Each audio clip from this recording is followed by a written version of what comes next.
barbershop conversation, guys. Feel free to hit the subscribe button. So Mikey Garcia is at a 100% confidence level. And it was funny, I was talking to 78 today, and he was talking about how the fans' confidence, he was explaining to me how the fans' confidence are rising because Mikey Garcia is confident. He's poised and and it's definitely exuding through his actions and his tempo and and how he's dictating the words and how he's walking and how he's prancing, and it's also his confidence and him believing that he's one of one, which is nothing wrong.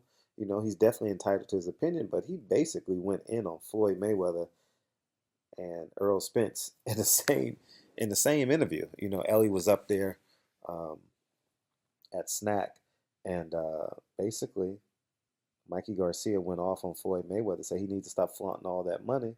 It's old news now. People want something different. I mean, it was fun when you did it when you was older, but now we just need you just basically stop flaunting the money. And and by now I'm sure this got to Floyd and his team by now. And then Victor Conte and Mikey Garcia teamed up on Errol Spence, basically talking bad on their camp, basically saying he's Errol Spence is eating TV dinners and he's eating out of a microwave, and Victor Conte saying he don't understand. Uh, he doesn't have a strength coach or something like that. He's something about his camp, and he just has Derek James and but Errol Spence. I mean, Mikey Garcia is feeling himself, and he's talking that talk that excites his fan base. It definitely him talking, going out, speaking up against Floyd Mayweather.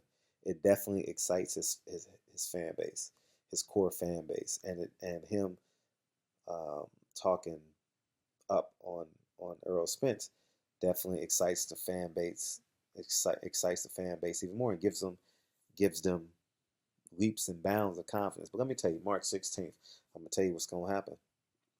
He's gonna get hit with a right or left hook to the body, and Mikey Garcia is gonna realize that he's quite possibly bit off more than he can chew, and he realized that he's gonna he's gonna float like a butterfly and sting like a butterfly in comparison to um, uh,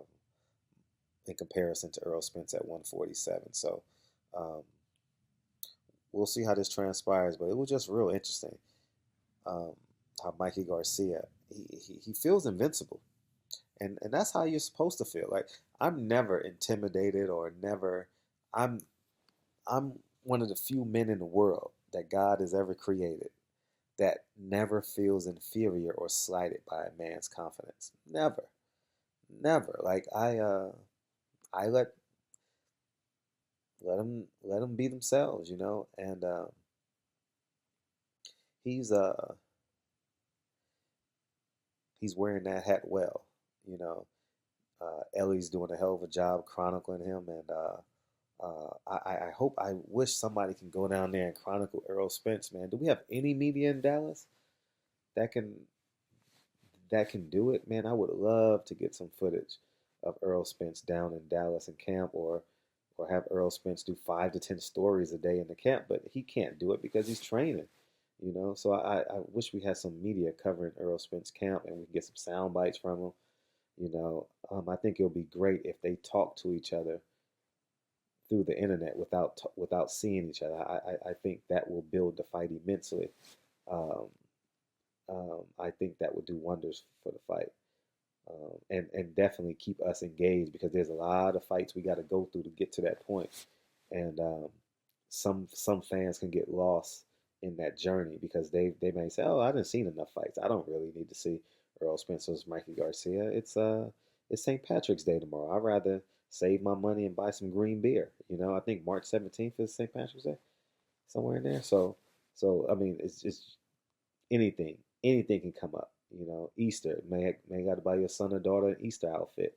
You know, you got to pay for T-ball.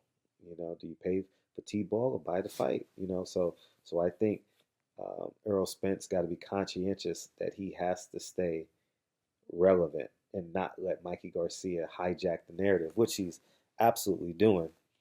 It definitely helps him that he's in Los Angeles and the media capital of the world. Some may say it's New York, but that's up for debate another day. But I he's feeling himself, and his fan base is feeling himself too. Because I read my comment section, and I'm like, I didn't know all these Mikey Garcia fans were alive because they wasn't here when he fought.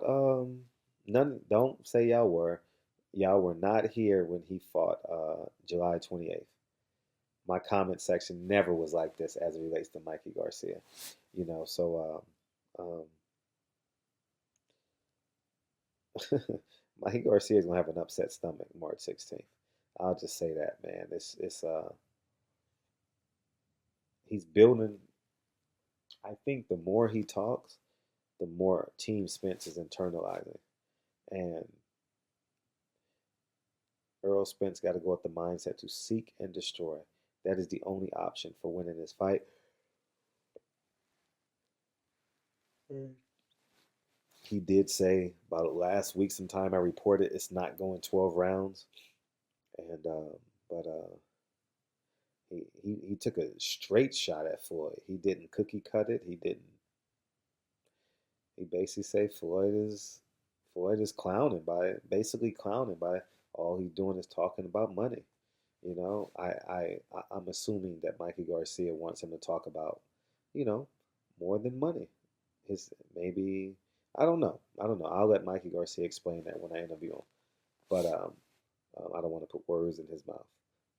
But above all that, March 16th is galvanizing the spirit of boxing.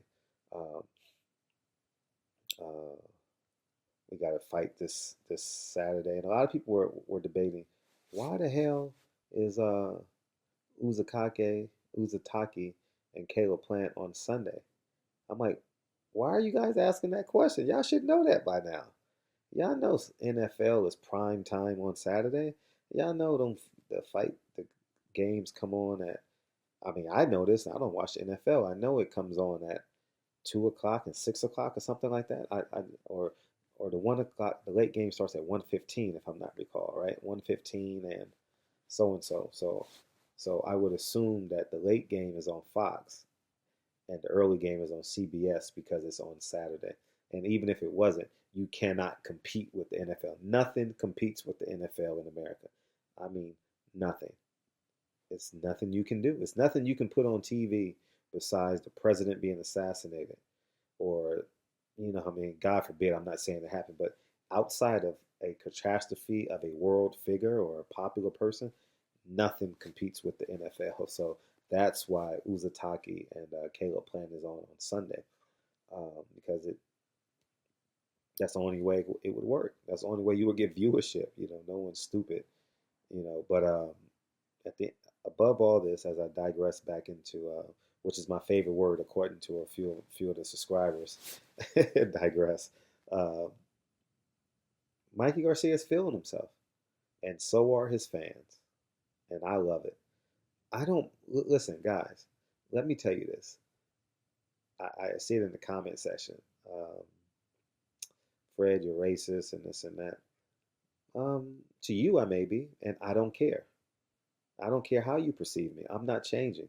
And two, I don't mind uh, Mikey Garcia being confident. I don't mind I don't mind Robert Garcia saying about Abner Mares, he'll be the fourth Mexican American to get a belt. I don't mind that.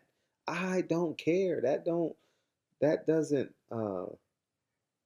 move me per se. I'm excited for him if it happens. Like take pride. Take pride in something.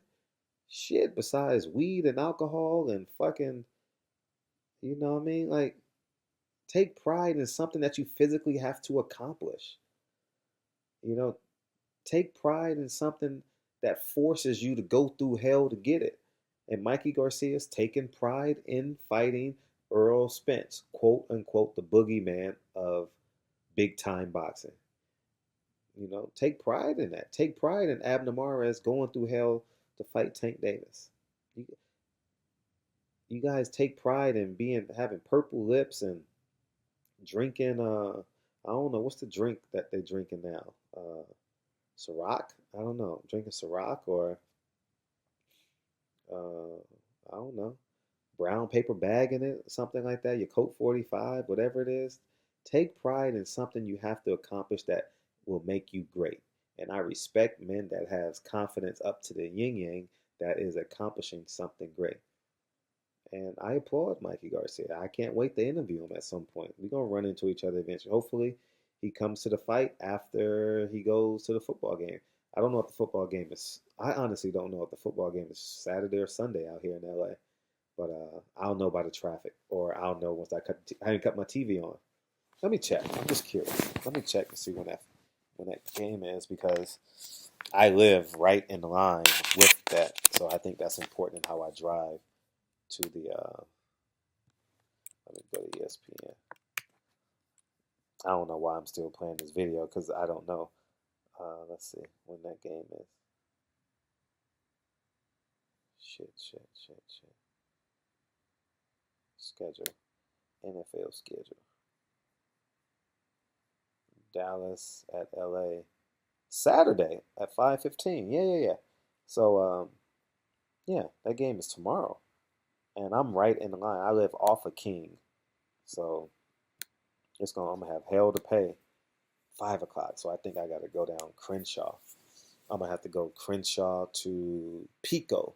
I'm not gonna take the 10 freeway. I'm gonna go to Crenshaw to Pico to get to the weigh-in tomorrow. So that is what it is. So I applaud Mike Garcia. I was hoping the game was Sunday, so he can go straight from the game to the fight because the what you call is literally 5 miles away. Straight shot down Figueroa, the Coliseum to LA Live. It's like 3 miles, 39th Street, 10th Street. So it's 40 blocks, 30 blocks, 30 blocks. So King is like 38th Street. Yeah, and Pico is like 14th Street, somewhere in there. So I was hoping that would happen. So maybe he flies back up, or I was hoping to run into him at the fight. But we'll see, man. I'll give you guys best content. I know you guys are clamoring for that Mikey Garcia interview with he and I. Yeah, we're gonna take it there. I mean, and it's gonna be fun. And if there's, I'm gonna tell you this now. If there's other camera people around when I'm interviewing Mike Garcia, I'm not gonna talk to him because I've been building up this interview and I don't want other channels to have it because they just be stealing my shit, man. They just follow me and get all my questions. I ain't lying. I see them all the time. And then y'all send me the videos because I don't watch I don't click on their things because I'm there, so I don't need to really ask them and see what they have. And I go on their channel, they uploading my full interviews. They like 10 feet away from me. But anyways, man. Barbershop conversations, man. We got some who cares, homosexual or not? You have your right to be homosexual, but I'm talking about in terms of having the integrity of a man. They lack integrity for the most part. Lack integrity. Um, Record an interview and don't ask not one question. Anyways, man. Barbershop conversations, man. Mikey Garcia, you feeling yourself to basically ether to ether Floyd Mayweather and Errol Spence in the same day in the same interview. That I call that interview one long interview. So, anyways, man. But I will give you credit about this, Mikey. You have a humble camp, and I applaud you for that. I don't see any jewelry. I don't see any fancy cars. I don't see any women flocking around you. I don't see like a chef. You probably have one, anything like that, but I just see you like you look like a dormitory kind of. It looks like a little $95 a night hotel, $75 hotel. Y'all playing FIFA to stay entertained. Probably on social media doing your thing. Probably talking to your family. I know your Robert says you're married and got kids. I've seen your beautiful kids, man. Uh, I've seen them carrying that WBC belt. Pretty cool. I applaud you for integrating that with your kids. I like that, especially being a father myself. Um, but you look like you're just in camp, and I like the way that feels. That looks good visually. Visually, it looks good when I watch Ellie interviewing you, or when I watch other people interview, when I see videos of you, and it looks good to me. It's like You really grinding. You're not in no $5,000 a night mansion, hanging out, doing. I like that about you. So, anyways, above all that, March 16th. As many compliments as much as I respect and give Mikey Garcia compliments, there's no way he beats Earl Spence. Like I don't see it. Like you know, but March 16th, March 17th, when we wake up and do the press conference, uh, we on to the next one, man. But anyways, Earl Spence, we need some more videos from you, man. You got to give us something, Earl. You got to give us something to talk about, man. And I look forward to having something to talk about. But anyways, man, barbershop conversations, man. Feel free to hit the subscribe button. I can't wait for Floyd to respond to this. Floyd got to respond to Mikey. He got to respond. That's just who Floyd is, man. I can't wait. And we know Earl will respond with some subtle jabs at him. If you haven't already, I might have missed it. So, anyways, man, barbershop conversations. Feel free. I'll see Floyd next week, and I'll definitely ask him about it. I'll see Floyd Thursday at the final press conference, and I'll probably I don't know what I'm gonna do. I don't know. It depends on how the mood Floyd is in. I'll I want to do a sit down interview with Floyd for like 10 or 15 minutes and just talk to him a little bit. Anyways, man, barbershop conversations. Feel free to try. There's two prong. I want to talk to. Let's do that in a separate video. Barbershop conversations. I'm excited to hear what Floyd has to say about Mikey Garcia. That'll be fun. Barbershop conversation. I'll talk to you guys soon. Peace.